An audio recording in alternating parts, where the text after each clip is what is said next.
നടന്നുകൊണ്ടിരുന്നത് കഴിഞ്ഞ തവണ. ഓക്കെ, രാഷ്ട്രീയ കേരളത്തിന്റെ കണ്ണും കാതും ഒക്കെ ഇനി കോഴിക്കോട് കോർപ്പറേഷനിലേക്കാണ്. അവിടെ LDF 30 ഇടത്ത് ലീഡ് ചെയ്യുന്നു, UDF 27 ഇടത്ത്, NDA 13 ഇടത്ത്. എന്തും സംഭവിക്കാം അല്ലേ? ഉറപ്പായിട്ടും 1 മണിയായി സമയം. രാവിലെ 8 മണിക്ക് വോട്ടെണ്ണ തുടങ്ങി. ഇതാ 1 മണിയാകുമ്പോൾ പ്രേക്ഷകരെ നോക്കൂ. ആകെയുള്ള 6 കോർപ്പറേഷൻ 4 എണ്ണം നേടിക്കൊണ്ട് UDF മികച്ച മുന്നേറ്റം നടത്തി മുന്നോട്ട് വെക്കുകയാണ്. LDFന്റെ 1 എന്ന് പറയുന്നത് നമ്മളിപ്പോൾ സംസാരിക്കുന്ന കോഴിക്കോടാണ്. അതൊരു പക്ഷേ അങ്ങോട്ടോ ഇങ്ങോട്ടോ എന്ന് നിൽക്കുകയാണ്. പരമാവധി അവർക്ക് കിട്ടാവുന്ന ഒരു കോർപ്പറേഷനാണ്. NDA ഒരു കോർപ്പറേഷൻ പിടിച്ച് സംസ്ഥാന തലസ്ഥാനം പിടിച്ചു. ഒന്ന് ആലോചിച്ച് നോക്കൂ. LDF ഭരിക്കുന്ന സംസ്ഥാന സർക്കാരിന്റെ മൂക്കിന് കീഴിലുള്ള നഗരസഭ കോർപ്പറേഷൻ BJPക്ക് കേരളം ഇന്നേവരെ കണ്ടിട്ടില്ലാത്തൊരു സാഹചര്യമാണ് തിരുവനന്തപുരത്ത് അടുത്ത 5-6 മാസം സംഭവിക്കാൻ പോകുന്നത്. കാരണം ഗവർണറും സർക്കാരും തമ്മിലുള്ള പോര് നമുക്കറിയാം. സർക്കാരിന്റെ മൂക്കിന് കീഴിലുള്ള കോർപ്പറേഷൻ ഭരിക്കുന്ന BJP എന്ന് ആലോചിച്ച് നോക്കൂ. അപ്പോൾ നമുക്ക് പരിചിതമില്ലാത്ത ഒരു രാഷ്ട്രീയ അന്തരീക്ഷമാണ് തലസ്ഥാനത്ത് സംജാതമാവുന്നത്.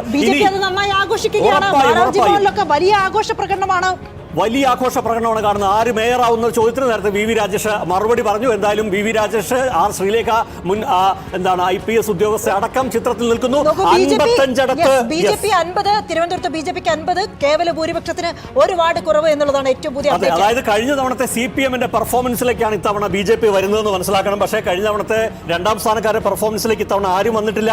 കാരണം LDFന്റെ സീറ്റ് നില നമ്മൾ കണ്ടല്ലോ, 29 മാത്രമാണ്. 19മായി UDF നിൽക്കുന്നു. 10ൽ നിന്ന്, അതായത് 8 കോൺഗ്രസ് 2 ചേർത്ത് UDFന്റെ 10 നിന്ന് 19ലേക്ക് UDF ചിത്രം ഉയർത്തുന്ന ഒരു സാഹചര്യമാണ്. തിരുവനന്തപുരം കോർപ്പറേഷനിൽ ഒരുപക്ഷെ പ്രതീക്ഷിച്ച വിജയത്തിലേക്ക് ഇത് തന്നെ ഒരു മുന്നേറ്റമാണ് കോൺഗ്രസിന്. അങ്ങനെയല്ല, സംസ്ഥാനത്താകെ പക്ഷേ ഒരു UDFന്റെ വലിയ മുന്നേറ്റം ഈ ദിവസം UDF അനുകൂല വേവ് എന്ന് തന്നെ പറയാവുന്ന സാഹചര്യമാണ് സംസ്ഥാനത്താകെ. നോക്കൂ, മുനിസിപ്പാലിറ്റി ഇന്നേവരെ UDFന്റെ ചരിത്രത്തിൽ ഇങ്ങനെ ഒരു നമ്പർ വന്നിട്ടില്ല. 55 മുനിസിപ്പാലിറ്റികളിൽ UDF മുന്നിൽ, 22 ജില്ലാ പഞ്ചായത്തിലും എഡ്ജ് നിൽക്കുന്നത് ഇപ്പോൾ UDFനാണ്. 7 ജില്ലാ പഞ്ചായത്ത് എന്നുള്ളതും സമീപകാലത്ത് നമ്മൾ UDF ഭരിച്ചിട്ടേ ഇല്ലാത്ത ഒരു കാര്യമാണ്. നമുക്കറിയാം 6-8 എന്നുള്ളതായിരുന്നു 2010. അതായിരുന്നു ഏറ്റവും ബെസ്റ്റ് എന്ന് പറയാവുന്നത്. അതിനപ്പുറത്തേക്ക് UDFന് പോകാൻ പറ്റില്ല. ഒരു പരിച്ഛേദം എന്ന് പറയുന്നത് ഈ ജില്ലാ പഞ്ചായത്തല്ലേ? ഉറപ്പായിട്ടും ജില്ലാ പഞ്ചായത്തിനേക്കാൾ അപ്പുറത്ത് ബ്ലോക്ക് പഞ്ചായത്താണ് നോക്കേണ്ടത്. അതായത് ഇപ്പോൾ ബ്ലോക്ക് പഞ്ചായത്തിന് ഒരു ബ്ലോക്കിന് നമുക്ക് വേണമെങ്കിൽ ഒരു നിയമസഭാ മണ്ഡലമായിട്ട് ട്രാൻസ്ലേറ്റ് ചെയ്യാം. അങ്ങനെ നോക്കിയാൽ ഇപ്പോൾ 152 ബ്ലോക്ക് എന്ന് പറഞ്ഞാൽ നമുക്ക് 140 നിയമസഭാ മണ്ഡലമാണ്. ആ കണക്കൊന്ന് നോക്കണം. ആ കണക്ക് എടുത്തു നോക്കിയാൽ ഇപ്പോൾ 79-67 അതായത് ഒരു എഡ്ജ് UDFനുണ്ട്. പക്ഷെ വലിയ മുന്നേറ്റമല്ല എന്ന് കാണാൻ പറ്റും. അപ്പോൾ അതുകൊണ്ട് നിശ്ചയമായിട്ട് അത് നമുക്ക് രാഷ്ട്രീയ വായനയ്ക്ക് ഒരുപാട് സമയമുണ്ട്. അതിലും പ്രധാനമാണ് 477 പഞ്ചായത്തുകൾ ഇപ്പോൾ UDFന്റെ അക്കൗണ്ടിലേക്ക് വരുന്നു എന്നുള്ളത്. ഒരിക്കലും ഉണ്ടായിട്ടില്ല. അതായത് ഉണ്ട് 540 പഞ്ചായത്ത് അവർ 2010 നേടിയിട്ടുണ്ട്. അങ്ങനെ വെച്ച് നോക്കുമ്പോൾ UDFന്റെ തദ്ദേശത്തിലെ ഏറ്റവും മികച്ച റിസൾട്ടിലേക്ക് ഇത് പോകാൻ സാധ്യത വളരെ കുറവാണ്. പോയേക്കും ഏതൊക്കെ അക്കൗണ്ടിൽ. നഗരഭരണത്തിന്റെ കാര്യത്തിൽ ഇത് റെക്കോർഡാണ്, UDFന്റെ റെക്കോർഡ് വിജയമാണ്. അതിനപ്പുറത്തേക്ക് ത്രിതല പഞ്ചായത്തിലേക്ക് പോകുമ്പോൾ ഇത് റെക്കോർഡാവാനുള്ള സാധ്യതയില്ല. കാരണം 540ലേക്ക് പോകാനുള്ള സാധ്യത വളരെ കുറവാണ്. നമുക്കറിയില്ല. പക്ഷേ ഇപ്പോഴത്തെ ട്രെൻഡ് വെച്ചിട്ട് അത് സാധിക്കില്ല. പക്ഷെ അപ്പോഴും ഒരു നഗരഭരണത്തിൽ കോർപ്പറേഷൻ ആവട്ടെ മുനിസിപ്പാലിറ്റി ആവട്ടെ UDFന്റെ ബെസ്റ്റ് പെർഫോമൻസ് ആണ് ഈ 2025. തീർച്ചയായും.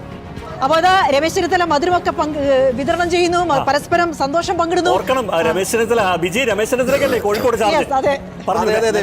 രമേശ് ചെന്നിത്തലയ്ക്കായിരുന്നു അവിടെ കോർപ്പറേഷന്റെ ചുമതല ഉണ്ടായിരുന്നു. അത് വളരെ നേരത്തെ തന്നെ, എനിക്കൊന്നു വയനാട് അവരുടെ ക്യാമ്പ് നടന്നപ്പോൾ തന്നെ വളരെ നേരത്തെ തന്നെ, ഏതാണ്ട് 6 മാസത്തിന് മുമ്പ് തന്നെ ഓരോരുത്തർക്കും ചുമതല കൊടുത്തിരുന്നു. അങ്ങനെയാണ് കോഴിക്കോട് കോർപ്പറേഷൻ പിടിക്കാൻ രമേശ് ചെന്നിത്തലയെ ഏൽപ്പിക്കുന്നത്.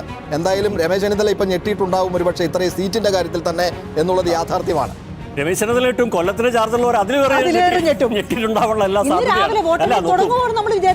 വയനാട്ടിൽ നടന്നൊരു ക്യാമ്പ് ഇതിൽ വെച്ചിട്ടാണ് ഇവർ ഈ തീരുമാനം എടുക്കുന്നത്. അതായത് കെ മുരളീധരൻ തിരുവനന്തപുരം ചാർജ്, രമേശ് ചെന്നിത്തലയ്ക്ക് കോഴിക്കോട്, VD സതീശൻ കൊച്ചി തുടങ്ങിയ ഏറ്റവും മുതിർന്ന നേതാക്കൾക്ക് വീതിച്ചു കൊടുത്തു. യഥാർത്ഥത്തിൽ അതിന്റെ അടിസ്ഥാനത്തിൽ പണി നടന്നിട്ടുണ്ടെന്ന് വേണം മനസ്സിലാക്കാൻ. കാരണം കോർപ്പറേഷനിലും ഇങ്ങനത്തെ ഒരു വിജയം ചരിത്രത്തിൽ UDF നേടിയിട്ടില്ല എന്നുള്ളത് വെച്ച് നോക്കുമ്പോൾ ഇത് വിസ്മയിപ്പിക്കുന്നതാണെന്ന കാലത്ത് യാതൊരു സംശയം.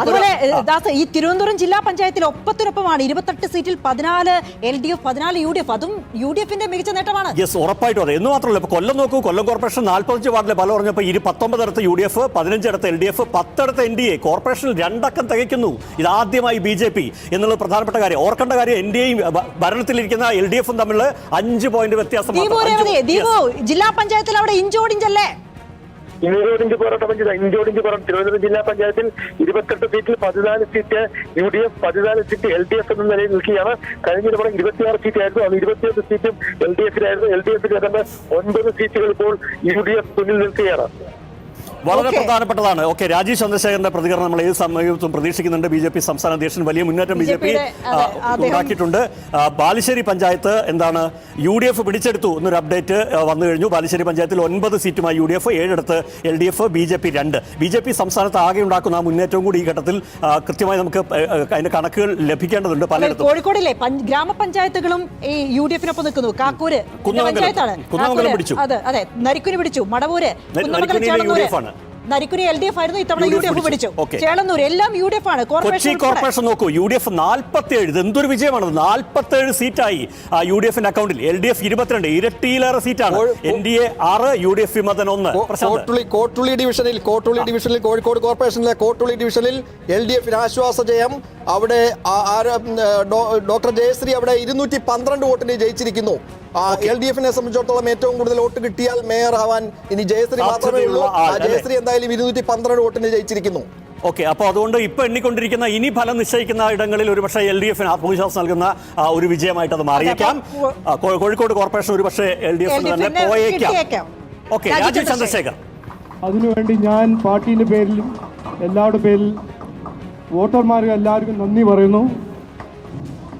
ഈ വിജയത്തിന് പിന്നിൽ വികസിത കേരളം, ടീം വികസിത കേരളം, ഓരോരോ സഹപ്രവർത്തകരുടെ അധ്വാനവും നമ്മുടെ ലീഡർഷിപ്പിന്റെ ഒരു കളക്റ്റീവ് ഒറ്റക്കെട്ടായിട്ട് പ്രവർത്തനം ആണ് ഇതിന്റെ പിന്നിൽ ഉള്ളത്. അവർക്കും ഞാൻ നന്ദി പറയുന്നു.